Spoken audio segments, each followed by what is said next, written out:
മുകളിലുണ്ടായിരുന്ന വണ്ടികൾ അതെല്ലാം ഇതെല്ലാം ഒലിച്ചു പോയതാ. ഈ 4 വാഹനങ്ങളായിരുന്നു പിന്നീട് രക്ഷാപ്രവർത്തനത്തിൽ ഉപയോഗിച്ചത്. അതെ, അവിടെ ഈ എസ്റ്റേറ്റിലെ ഹോസ്പിറ്റലിൽ 2 നേഴ്സുമാരുണ്ടായിരുന്നു ആ ബംഗ്ലാവിനകത്ത്. അവരാണ് ട്രീറ്റ്മെൻറ്റ് ചെയ്തത്. അപ്പോൾ കറക്റ്റ് ഓർമ്മയില്ല എന്ന് വെച്ച് കഴിഞ്ഞാൽ എന്തായാലും ഒരു 50 ബോഡിക്ക് മുകളിൽ നമ്മൾ കൊണ്ടുപോയിട്ടുണ്ട് ഒരു വണ്ടിയിൽ. നമ്മൾ സ്വന്തം വീട് ഒലിച്ചു പോയി. നമ്മൾ ഒന്നുമില്ല, ഫുള്ള് ബ്ലാങ്കായി കിടക്കുന്നു. മേപ്പാടി രക്ഷാപ്രവർത്തനത്തിൽ നമുക്ക് ഒഴിച്ചുകൂടാൻ കഴിയാത്ത ഒരു വിഭാഗം ആളുകളുണ്ട്. ആ ആളുകൾ ഡ്രൈവർമാരാണ്.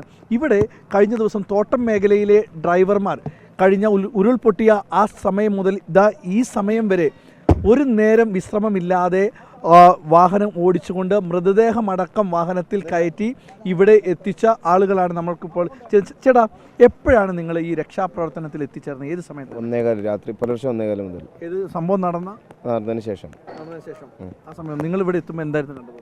ഞങ്ങൾ എത്തുമ്പം ഇവിടെയല്ല, ഞങ്ങൾ ശരിക്കും മുണ്ടക്കയിൽ നിന്ന് പൊട്ടിയിട്ട് വാഹനം അപ്പം മുണ്ടക്കയിൽ തരുന്നുണ്ട്. അല്ല, ഞങ്ങൾ വീടിനടുത്ത് വെച്ചിരുന്നത്. ഞങ്ങളിവിടെ ഈ സെൻട്രൽ റോക്ക് ഒരു ചുരുങ്ങിയ വാഹനങ്ങൾ മാത്രമേ, ഈ 4 വണ്ടി മാത്രമേ ഇവിടെ ഉണ്ടായിരുന്നുള്ളൂ. ബാക്കി എല്ലാ വണ്ടിയും ഈ പാലത്തിനപ്പുറത്ത്. അതെ, മുകളിലുണ്ടായിരുന്ന വണ്ടികൾ അതെല്ലാം ഇതെല്ലാം ഒലിച്ചു പോയതാ. ഈ 4 വാഹനങ്ങളായിരുന്നു പിന്നീട് രക്ഷാപ്രവർത്തനത്തിൽ ഉപയോഗിച്ചത്. അതെ, ആശുപത്രി കൊണ്ടുപോകാനെല്ലാം എല്ലാം ഇവിടം വരെ കൊണ്ടുവന്നിരുന്നത് ഞങ്ങളാണ്. ആ സമയത്ത് എങ്ങനെ കൊണ്ടുപോയി? പുലർച്ചയ്ക്ക് ഇവിടുന്ന് അങ്ങോട്ടല്ല, ഞങ്ങൾ ഈ ബംഗ്ലാവിലേക്കാണ് ഷിഫ്റ്റ് ചെയ്ത് വെച്ചിരുന്നത്. പിന്നെ അതിനുശേഷം ഇവർ രക്ഷാപ്രവർത്തകർ ഇങ്ങോട്ട് പാസ് ചെയ്തതിന് ശേഷമാണ് പിന്നെ റോപ്പ് അതുവരെ പരിക്ക് പറ്റിയവരൊക്കെ അവിടെ ആ ബംഗ്ലാവിലേക്ക് പരിക്ക് പറ്റിയവർ ഉൾപ്പെടെ. അതെ, അവിടെയായിരുന്നു. അവിടെ ഈ എസ്റ്റേറ്റിലെ ഹോസ്പിറ്റലിൽ 2 നേഴ്സുമാരുണ്ടായിരുന്നു ആ ബംഗ്ലാവിനകത്ത്. അവരാണ് ട്രീറ്റ്മെൻറ്റ് ചെയ്തത്. അതെ, നിങ്ങളുടെ വാഹനത്തിൽ ഞാൻ കണ്ടതാണ്. എത്രത്തോളം മൃതദേഹങ്ങൾ നിങ്ങൾ കയറ്റി താഴെ എത്തിച്ചിട്ടുണ്ടോ? അപ്പം ഇവിടുന്ന് ഇപ്പോൾ കറക്റ്റ് ഓർമ്മയില്ല എന്ന് വെച്ച് കഴിഞ്ഞാൽ എന്തായാലും ഒരു 50 ബോഡിക്ക് മുകളിൽ നമ്മൾ കൊണ്ടുപോയിട്ടുണ്ട് ഇവിടുന്ന്. ഒരു വണ്ടി, അങ്ങനെ 3 വണ്ടി ഓടിയിട്ടുണ്ട്. അപ്പം ഇത്രയ്ക്കും വാഹനത്തിൽ എന്തെങ്കിലും ഡീസലൊക്കെ എങ്ങനെയാണ്? ഡീസൽ നമ്മുടെ അതിൽ ഉണ്ടായിരുന്നു, വണ്ടിക്കകത്തുണ്ടായിരുന്നു. പിന്നെ ഇവർ വേണമെങ്കിൽ നമുക്ക് അടിച്ചു തരാം, ഡീസൽ എത്തിച്ചു തരാം എന്നൊക്കെ പറഞ്ഞു.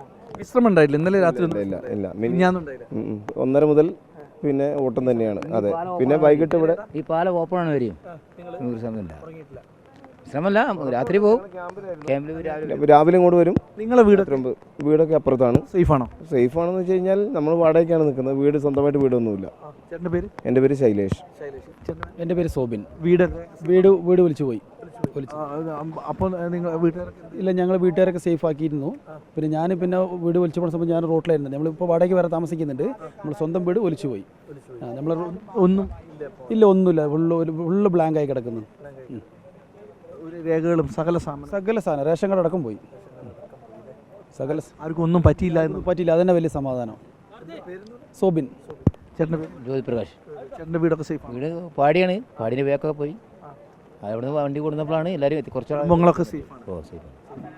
നമ്മളെ രക്ഷാപ്രവർത്തനം നടത്തിയ ആളുകളുടെ കഥയാണ് കേട്ടത്. അവരുടെ വീടടക്കം ഒലിച്ചു പോയിട്ടും ഈ രക്ഷാപ്രവർത്തനത്തിൽ സർവ്വസമയവും, അതായത് ആ അപകടം നടന്ന ആ സമയം മുതൽ ഈ സമയം വരെ ഒരു പോള ഉറങ്ങാതെ ഈ ജനങ്ങൾക്ക് വേണ്ടി രക്ഷാപ്രവർത്തനത്തിൽ ഏർപ്പെട്ട ഇവരാണ്. നിങ്ങളാണ് ശരിക്ക് ഹീറോസ്. വീഡിയോ ജേർണലിസ്റ്റ് ഷബീർ വടക്കേങ്കരയ്ക്കൊപ്പം reporter Dileep Devasya, in reporter team Wayanad.